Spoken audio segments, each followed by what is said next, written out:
మనం రోజూ వాడే ఎన్నో యాప్ల వెనుక ఒక అదృశ్య శక్తి పనిచేస్తోందని ఎప్పుడైనా అనిపించిందా? అదే మెషిన్ లెర్నింగ్. అదేదో అర్థంకాని టెక్నాలజీ కాదు, అదొక అద్భుతమైన తయారీ ప్రక్రియ. ఈరోజు మనం ఆ ఫ్యాక్టరీ లోపలికి వెళ్ళి ఆ రహస్యమేంటో చూద్దాం.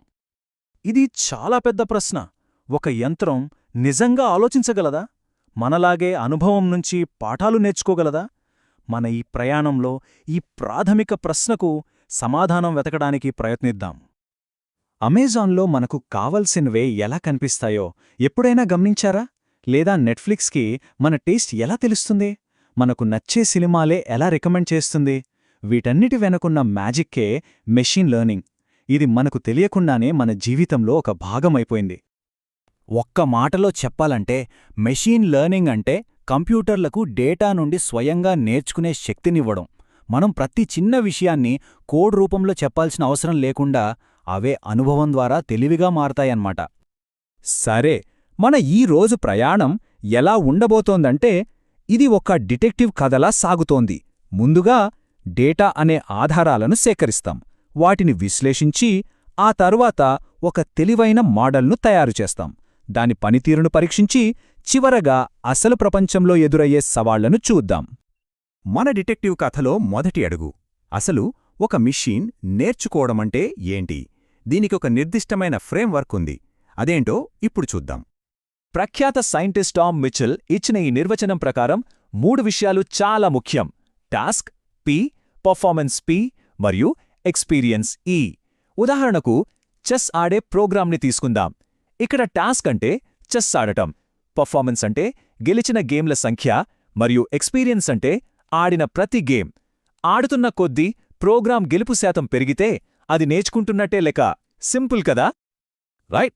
ఇప్పుడు మనం అసలైన మెషిన్ లెర్నింగ్ ఫ్యాక్టరీ లోపలికి వెళ్తున్నాం.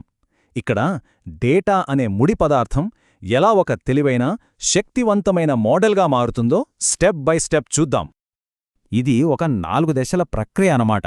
ముందుగా డేటాని తీసుకుంటాం, తరువాత దాన్ని క్లీన్ చేసి వాడటానికి సిద్ధం చేస్తాం.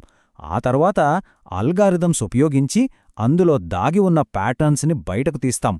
చివరిగా మనకు ఉపయోగపడే సమాచారాన్ని మాత్రమే తీసుకుంటాం. అంతే. మెషీన్ లెర్నింగ్లో డేటా అనేది ఒక బిల్డింగ్కు ఫౌండేషన్ లాంటిది. పునాది ఎంత బలంగా ఉంటే బిల్డింగ్ అంత గట్టిగా ఉంటుంది. అలాగే మన దగ్గరున్న డేటా ఎంత నాణ్యంగా ఉంటే మనం తయారుచేసే మోడల్ అంత పవర్ఫుల్గా ఉంటుంది. డేటాతో పనిచేసే ఎవరికైనా ఈ మాట బాగా కనెక్ట్ అవుతుంది.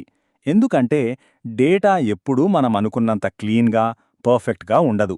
అందుకే డేటాను శుభ్రపరచడం అనేది ఈ ప్రాసెస్లో చాలా ముఖ్యమైన, ఇంకా చెప్పాలంటే ఎక్కువ సమయం తీసుకునే దశ.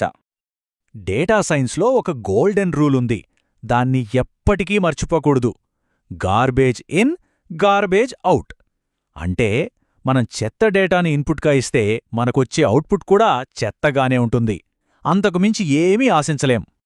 మరి చెడ్డ డేటా అంటే ఏంటి? ఉదాహరణకు నాయిస్ అంటే పేర్లు తప్పుగా టైప్ చేయడం, అవుట్లయర్స్ అంటే ఒకరి వయసు 200 ఏళ్లు అని ఉండటం, మిస్సింగ్ వాల్యూస్ అంటే అడ్రస్లో పిన్కోడ్ లేకపోవడం. ఇలాంటి సమస్యలన్నింటినీ మనం ముందుగానే పరిష్కరించాలి. సరే, డేటాను శుభ్రపరిచి అంతా సిద్ధం చేశాం. ఇప్పుడు అసలైన మ్యాజిక్ చేసే టైం వచ్చింది. అదే మోడల్కు ట్రైనింగ్ ఇవ్వడం. ఇక్కడే మెషిన్ నిజంగా నేర్చుకోవడం మొదలుపెడుతుంది. ఇందులో 2 రకాలున్నాయి. సూపర్వైజ్డ్ లెర్నింగ్ అంటే ఒక టీచర్ దగ్గరుండి స్టూడెంట్కి ప్రశ్నాజవాబులతో పాఠాలు చెప్పినట్టు.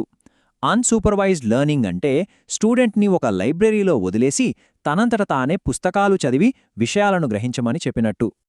సింపుల్గా చెప్పాలంటే క్లాసిఫికేషన్ అంటే ఒక వస్తువును సరైన డబ్బాలో పెట్టడం లాంటిది. ఈ ఇమెయిల్ స్పామ్ డబ్బాలోకా లేదా ఇన్బాక్స్ డబ్బాలోకా అని చెప్పడం. ఇక రిగ్రెషన్ అంటే భవిష్యత్తును అంచనా వేయడం. రేపు స్టాక్ ధర ఎంత ఉంటుంది అని ఒక నంబర్ను చెప్పడం అన్నమాట. ఒక్కసారి ఈ టేబుల్ చూడండి. మోడల్ ఎంత తెలివిగా పనిచేస్తుందో కదా! పువ్వు రేకుల వెడల్పు, పొడవును బట్టి అది ఏ జాతికి చెందిందో వర్గీకరిస్తోంది. కొలతలు తక్కువగా ఉంటే సెటోసా, ఎక్కువగా ఉంటే వర్జినికా అని. ఇదే క్లాసిఫికేషన్ యొక్క పవర్. సరే, మన ఫ్యాక్టరీలో ప్రొడక్ట్ రెడీ అయింది. కానీ దాని మార్కెట్లోకి పంపే ముందు క్వాలిటీ చెక్ చేయాలి కదా! అలాగే మనం తయారుచేసిన మోడల్ ఎంత బాగా పనిచేస్తుందో ఎంత నమ్మదగినదో ఇప్పుడు చూద్దాం. ప్రెసిషన్ అంటే ఒక డాక్టర్ రోగ నిర్ధారణ లాంటిది. డాక్టర్ 10 మందికి ఒక వ్యాధి ఉందని చెప్తే వారిలో నిజంగా ఎంతమందికి ఆ వ్యాధి ఉంది అని చెప్పేదే ప్రెసిషన్. సింపుల్గా చెప్పాలంటే మోడల్ పాజిటివ్ అని చెప్పిన వాటిలో నిజంగా ఎన్ని కరెక్ట్? ప్రెసిషన్ ఒకవైపు అయితే రీకాల్ మరో ముఖ్యమైన విషయం. ఉన్న పాజిటివ్ కేసులన్నింటిలో మన మోడల్ ఎన్నింటిని కనిపెట్టింది అనేది రీకాల్ చెబుతుంది.